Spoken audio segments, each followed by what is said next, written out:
Salam əziz abituriyentlər. Bugün Güvən nəşrlərinin keçirdiyi sınaq imtahanının 2-ci, 3-cü qruplar üzrə tarix suallarının izahına baxırıq. 31-ci sual uyğunluğu müəyyən edildi. Naxçıvan, Təbriz, Gəncə şəhərləri ilə bağlı. Burada Naxçıvana Gülüstan türbəsi 1, Təbrizə Həşt Behis sarayı 4, Gəncəyə də Şah Abbas məscidi uyğun gəlir. 1, 4, 5 cavabımız A variantı. Xan sülaləsinin deməli xarici siyasəti ilə bağlı soruşur. Çinin xarici siyasəti üçün xarakteristik Xan sülaləsi hökmranlığı dövründə. Burada cavabımız 1, 3, 4 olacaq. B variantı. Qırmızı qarşılar üsyanının yatırılması, silahlaşdırılmasının daxili siyasətlə bağlıdır. 32-də cavab B. 33-də daha əvvəl baş vermişdir. Burada D variantı olacaq. Azərbaycanın milli qəhrəman adının müəyyən olunması. 1992-ci ilin martın 25-də bu ad müəyyən edilib. Digərləri daha sonradır. Başçısı 1999, NATO'nun sülh naminə tərəfdaşlıq proqramına qəbul olması 1994 may, TANAP-ın açılış mərasimi 2018, 12 iyun, Füzulinin Horadiz qəsəbəsinin erməni işğalına azad edilməsi isə 94-cü ilin yanvar əməliyyatıdır. Cavabımız 33-də D variantı. 34-də 12-ci yüzillikdə müqəddəs Roma imperiyasının İtaliyanın şimalını işğal etmək cəhdinin uğursuz olmasının səbəb İtaliyanın şimal şəhərlərinin Papa ilə müttəfiq olması idi. 34-də cavabımız Y variantıdır. 35-ə baxırıq. Şimali Azərbaycanda mülkədarların kəndlər üzərində polis və məhkəmə hakimiyyətinə sahib olduğu dövrdə burada da cavabımız A variantı olacaq. Neft quyularında təhkim edilmiş kəndlərin məcburi əməyin ləğv olunması. Çünki 1864-cü ildə bu ləğv edilib.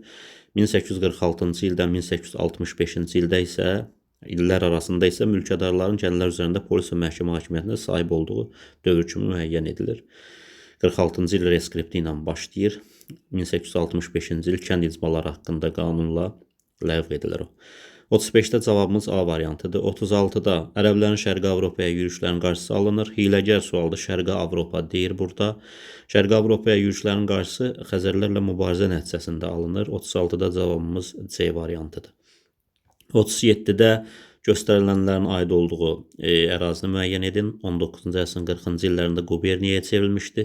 Şəhər özünü idarə orqanı təşkil edilmişdi. 19-cu əsrin 80-cı illərində müəllimlər seminariyasının fəaliyyətə başlamışdı. Ümumiyyətlə yadımıza salırıq 19-cu əsrin 40-cı illərində hansı ərazilər, şəhərlər daha doğrusu quberniyaya çevrilib.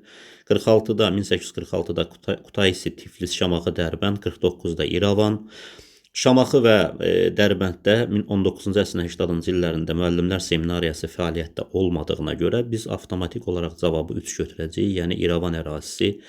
37-də cavabımız C variantı. 38-də Rəşd və Gəncə müqavilələrinə əsasən, burada da hər iki müqavilədə Rus tacirləri Səfəvi ərazisində gömrüksüz ticarət imtiyazlarına sahib olurdular. Bununla bağlı maddə var idi. 38-də cavabımız D variantı. 39 asan suallardan biridir, göstərilənlərin nəticəsidir. 3-cü Antioxun qoşunları məğlub oldu, Selevkilər dövləti parçalandı, Atropatena öz müstəqilini bərpa etdi. Bu Maqneziya döyüşünün nəticəsidir. Eradan əvvəl 190-cı ildə baş vermiş Maqneziya döyüşünün nəticəsidir. 39-da B variantı. 40-a baxırıq. ABŞ tarixi ilə bağlıdır. ABŞ-də çiçəklənmə illərində istehsala yeni texnologiya və konveyer sistemi tətbiq edildi. Əhalinin həyat səviyyəsi yaxşılaşdı. Bütün bunlar ölkəyə mühacir axınını son dərəcə artırdı. Artıq ABŞ-nin əsas probleminə çevrilən bu məsələni həll etmək üçün yeni mühacirət qanunu qəbul edildi. Yaduza salın Calvin Coolidge'in hakimiyyəti dövrünü. Müəyyən çiçəklənmə dövrü olsa da müəyyən sahələrdə, amma bəzi sahələrdə hələ də əhalinin ağır vəziyyət qalırdı. Məsələn, mühacirlərin, həmçinin Afro-Amerikalıların irqi ayrı-seçkiliyi var idi. Amma Lyndon Johnson hakimiyyəti dövründə 20-ci əsrin 60-cı illərin ortalarında Afro-Amerikalılara seçki hüququnun verilməsi məsələsi qaldırılmışdı konqresdə. 40-cı sualda cavabımız A variantı.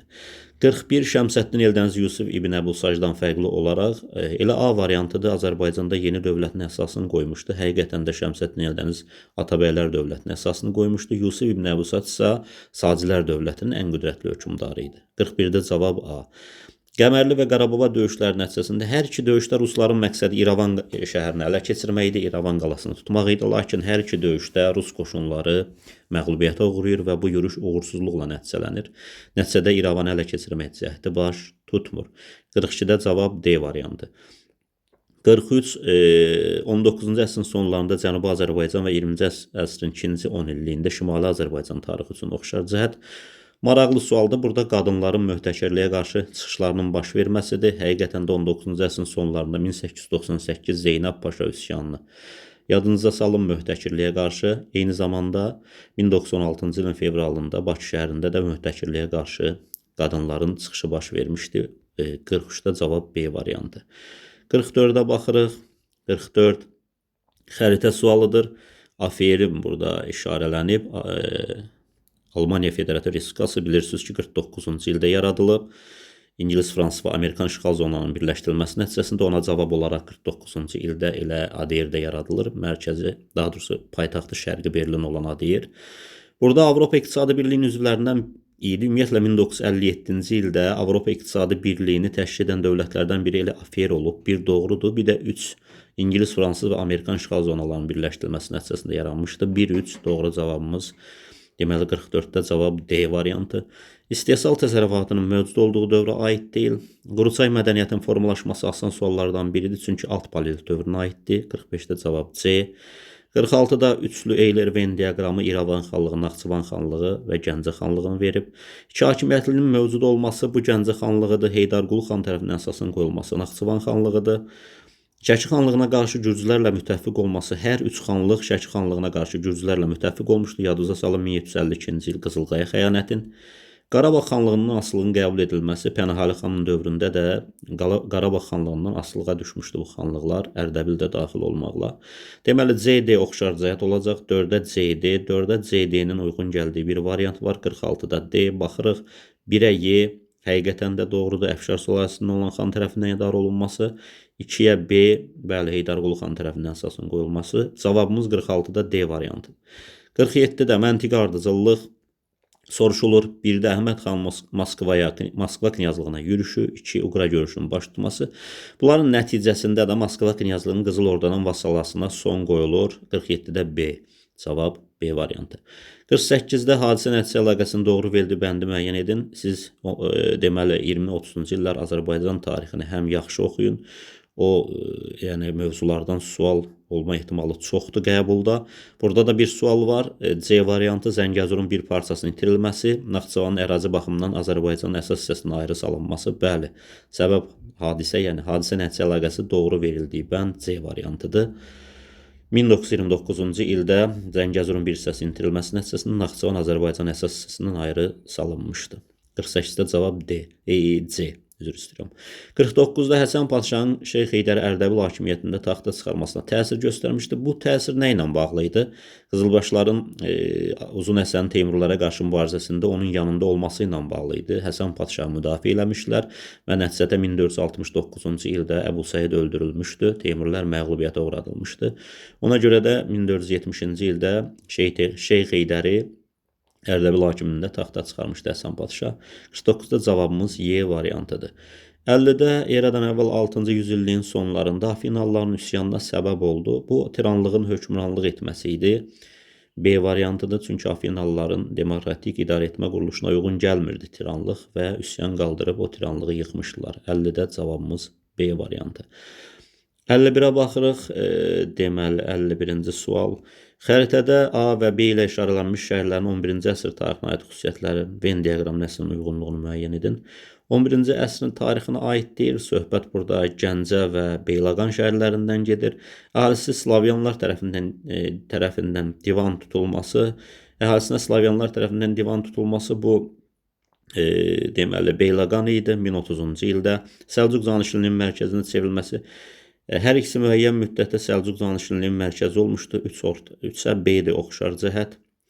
Şəddadilər dövlətinin paytaxtı olması isə deməli Gəncə şəhəridir. 1-ə də D variantıdır. 1D, 2A, 3B cavabımız D variantıdır 51-də. 52-də Azərbaycan ordusunun Laçın və Qırmızı Bazar istiqamətində düşmən qüvvələrini aldadıcı döyüşlər cəlb etməkdə məqsədi Şuşanı işğaldan azad etmək idi. Cavabımız 52-də Y variantı.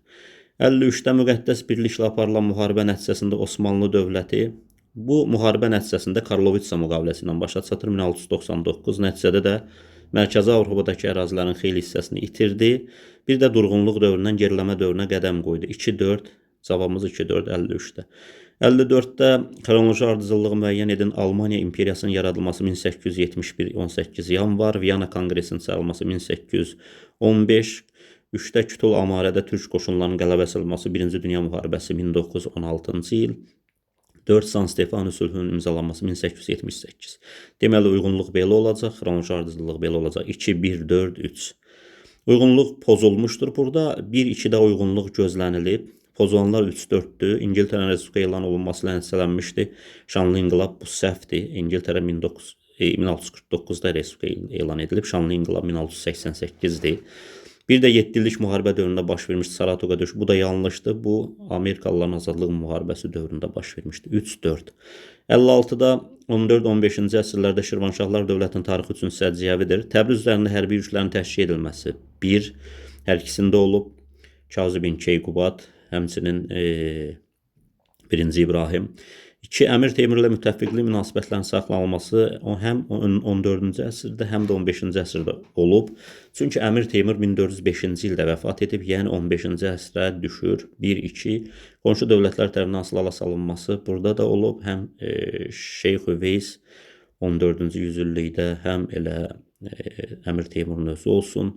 Eyni zamanda Qaraqoyunlular 1412-ci Kürd çayırında döyüşdən sonra Şirvanşahlar dövlətini silahla salmışdılar. 1, 2, 3 doğru cavabımız. 57-də 19-cu əsrin ikinci yarısı ilə bağlı kənd təsərrüfatı və sənaye ilə bağlı uyğunluq soruşur. Xanabad manufakturası bu birinci yarısıda 19-cu əsrin. Sahibkar kəndlərin müvəqqəti mükəlləfiyyətli vəziyyətdən azad olmaları. Bu da 1912-13-cü illər qanunu ilə bağlıdır. Tam o vaxt azad olunurlar. Ona görə də cavabımız burada 1-ə C, 2-yə də D-yi olacaq. 57-də 1-ə C, 2-yə D-yi. 58-də situasiya sualı Türkmənçay müqaviləsi ilə bağlıdır. Mənbədə hansı müqavilədən bəhs olunduğunu qeyd edin. Türkmənçay müqaviləsi. Yazacaqsınız 59-da köçənlərin hüquqlarını müdafiə edən maddənin müqaviləyə əlavə etməkdə Rusiyanın hansı məqsədləri vardı?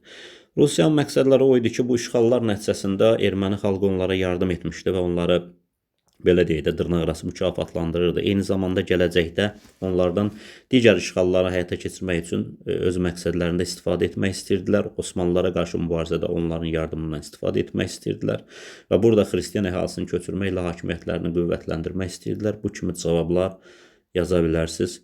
Mənbədə bəhs olunan müqavilənin şərtlərini Azərbaycan üçün 2 mənfi cəhətini yazın. Azərbaycan ümumiyyətlə dövlətçilik ənənələrinə, daha doğrusu belə yaza bilərsiniz. Azərbaycanın dövlətçilik ənənələrinə ağır zərbə vuruldu. Azərbaycan torpaqları 2 dövlət arasında bölüşdürüldü. Təşəkkürlər, uğurlar hər birinizə.